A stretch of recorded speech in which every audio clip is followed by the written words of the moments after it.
Time for tip number 10 about how leadership spreads like a virus. Now, it spreads like a virus in a good or a bad way. Leadership behaviors ripple through teams faster than most people realize. And a lot of times people will mimic or reenact what they see from those leaders because they think it's okay.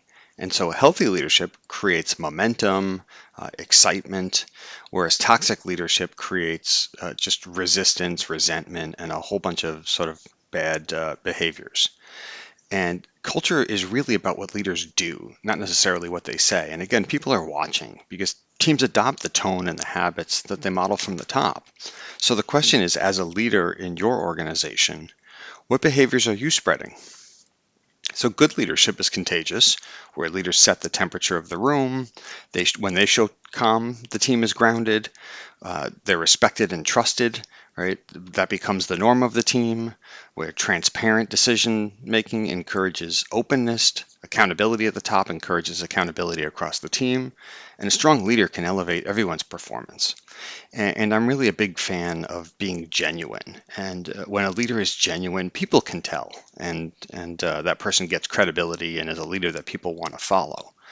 Now, conversely, bad leadership is also contagious and it spreads even faster. And the poor behavior is mirrored by the team, and whether that's micromanagement or blaming or inconsistency, that becomes what the team does. And leadership who ignores problems tell people that that's okay, you can ignore ownership, and there's really no consequence to that. Fear-based communication and management, and there's a lot of that, right? when uh, when a leader is aggressive or has a tough tone, then people don't want to share. They don't want to take risks. They don't want to be honest. They don't want to be creative because they're afraid of getting that punishment. And so toxic attitudes from the leaders just infused itself into everything that we do. So really, one bad leader or one toxic leader can really have a significant impact on the team and just undo months of progress and really slow things down in terms of the team. And so, the recognize that intention isn't necessarily impact, right? So leaders don't think about a lot of times how their behavior is monitored, how much people are watching, and maybe they think something's minor or they're not thinking about something in the moment, but team members can walk away from a meeting or something like that just with a really bad vibe that takes a long time to get over. Inconsistency confuses people because they're not sure, what kind of leader they're going to get that day. And so it really isn't about intention; it's about what the impact is of what the leader says. And especially my favorite is, the do as I say, not as I do. And again, when somebody's not genuine and they say to do something, but then they're not doing it, that leader loses credibility. And so leaders have to be intentional about what they say, what they do, what they reward, what they tolerate, because people are watching and there are impacts to what they say and do.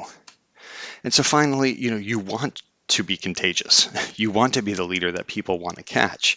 And your leadership spreads through your actions, your tone, your daily behavior. Good leadership raises the bar, and bad leadership loses it instantly and more quickly than the good side.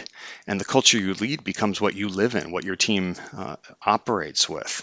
And so you want to model clarity and empathy and definitely consistency, and with those small behaviors.